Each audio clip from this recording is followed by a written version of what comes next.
Bien, jóvenes estudiantes, vamos a continuar con nuestra sesión de clase programada para esta semana. Bien, siendo la sesión 2 de acuerdo a la programación académica, hoy día vamos a hablar lo referente a las generaciones de computadoras y las unidades de medida de información. Si bien es cierto, a lo largo de todas las generaciones ha ido cambiando la tecnología, lo que nos interesa saber ahora es cuán factible ha sido para cada etapa y en qué nos ayuda en estos tiempos muy difíciles. Vamos a iniciar indicando desde la primera generación. La primera generación de computadoras se basaba básicamente en válvulas electrónicas. Aquella vez salió una computadora conocida, la Colossus, ¿ya? Colossus. Trabajaba con símbolos perforados en una argolla de cinta de papel. ¿Ya? Entonces, como mencionamos, la primera generación de computadoras. Entonces tendremos aquí, ponemos aquí, primera generación, ¿no? Primera generación. Listo.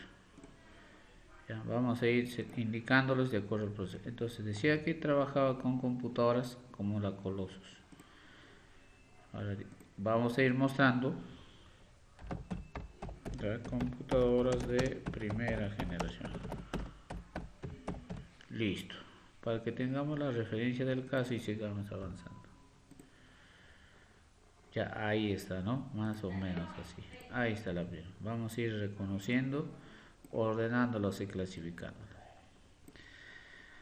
Seguimos avanzando. En la segunda generación de computadoras, ya acá ponemos segunda generación, ¿ya? Vamos a hablar de otro tipo de computadoras porque ha ido avanzando, ¿ya? Ha ido avanzando. En la segunda generación de computadoras vamos a hablar básicamente de aquellas que han ido en su estructura utilizando los transistores, ¿ya? Los transistores. Las computadoras con transistores surgen a través de los años, en este caso con un peso aproximado de 150 kilos. Aquellos tiempos los transistores lo utilizaban más en la IBM 1401, ¿ya? En la IBM 1401. Entonces vamos a poner acá nuestra segunda generación, las IBM, ¿ya? Ponemos acá computadoras de segunda generación,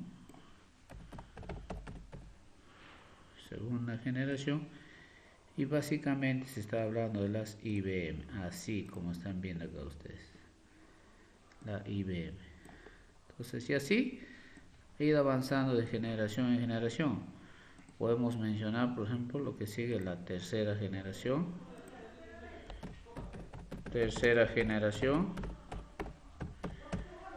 ¿Qué más tenemos? Cuarta generación.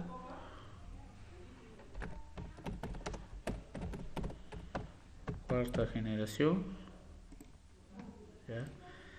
Seguimos avanzando. La quinta generación, la sexta generación, en fin. Entonces, lo que nos interesa es saber ahora las características principales de cada uno de ellos. Ya decíamos, en la primera generación de computadoras, de acuerdo a los estudios, se trabaja con máquinas con válvulas electrónicas, su característica principal.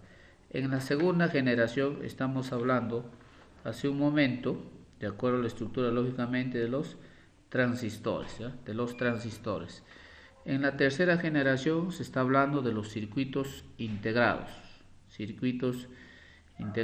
En la cuarta generación estamos hablando de los circuitos de integración a gran escala.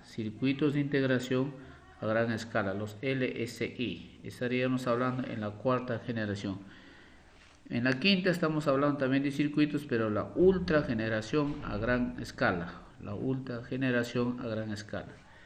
En la sexta generación de computadoras podemos detallar a las computadoras inteligentes basadas en redes neuronales artificiales o cerebro artificial, como se conocen. Bueno, en este caso los computadores utilizan electricidad en calor debido a su nula resistencia, ganando performance y economizando bastante la energía. En la séptima generación ya se está hablando, bueno, se hizo popular las famosas pantallas planas de tipo LCD. ¿Para qué viene a ser LCD? las pantallas de cristal líquido, ¿no? Estaríamos hablando de las pantallas LCD, repito. Acá ponemos las pantallas LCD. Entonces, ¿en qué generación estamos hablando? Básicamente las pantallas LCD, estamos hablando de la séptima generación, ¿ya? LCD. Y continuamos, ¿no? Porque estoy avanzando. Lógicamente, cada uno de diferentes fabricantes, modelos, tamaños, estructuras, de acuerdo. Ahora existe otra, la cuarta generación. Entonces ahí se habla bastante de las primeras consolas de sobremesa, que está en la octava generación, más conocido como PlayStation, ¿no? Los PlayStation. Bastante se habló de eso y es en la en la octava generación. Y ahí seguía avanzando, novena generación. Ahora estamos en un proceso donde se trabaja en una nueva generación con el ordenador cuántico, ¿no? A través de la IBM. Esto presenta un gran paso en relación a digamos, al actual proceso de fabricación de chips, ¿no? Chips con silicio.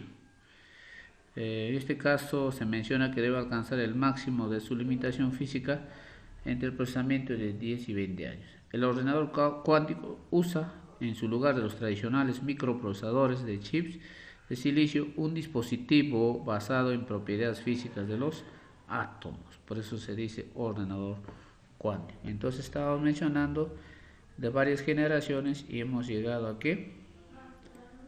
Octava y al último que estamos mencionando ahora, el ordenador cuántico.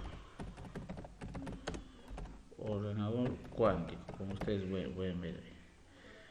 Cada uno tiene diferentes características, propiedades, pero lo que nos interesa es saber de cada uno. ¿Ya? Nos interesa saber de cada uno cómo ha sido trabajando. Ahora estamos hablando del ordenador cuántico. Ahí está. Listo. Es como parte general de una breve referencia cómo ha ido avanzando la generación de computadoras. Ahora, cada computadora trabaja con diferente tipo de información. Lo que nos interesa saber ahora las unidades de medida de información. Aquí vamos a poner grande. Unidades de medida de la información. ¿Ya?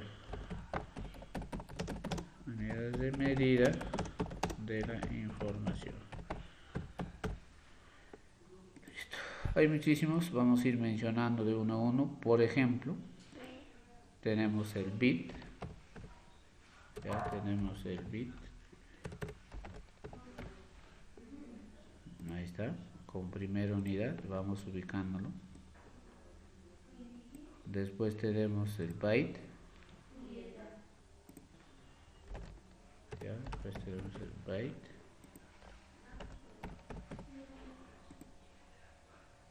Ya, ahí está.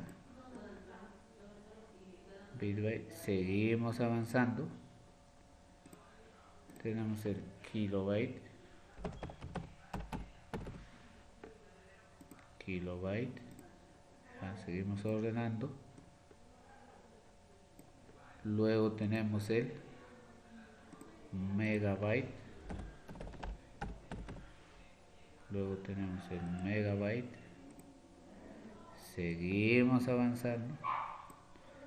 Luego tenemos el gigabyte. Luego tenemos el gigabyte. Ahí está. Ya. Luego del gigabyte tenemos el terabyte. Seguimos añadiendo aquí. Tenemos el terabyte. Ya, terabyte. Y así nos va a ir avanzando el petabyte, exabyte, digamos el zettabyte, yottabyte, brontobyte y así. Es una secuencia que va a ir avanzando. Entonces cada uno tiene la manera de poder medir la información. Esto para tener en cuenta cuánto debemos almacenar en un disco duro, cuánto ocupa cada archivo. Y digamos es para poder transportarlo a otro lugar, a otra computadora, no sé, lo que nos interesa es esas medidas de información. Lógicamente cada uno varía en 1024, por ejemplo, un megabyte es igual a 1024 kilobytes, un gigabyte es igual a 1024 megabytes, un terabyte es igual a 1024 gigabytes, y así va avanzando, ¿no? Hay más, ¿no? La escala de medida va avanzando y yo sé que en un momento determinado lo vamos a tener que usar de acuerdo al avance. Entonces quiero que quede claro como parte principal una breve reseña de la generación de computadoras y las unidades de medida de información. Queda para ustedes explorar más y de acuerdo a eso se les planteará ejercicios prácticos para sacar porcentajes de medida de información. Muchísimas gracias, jóvenes.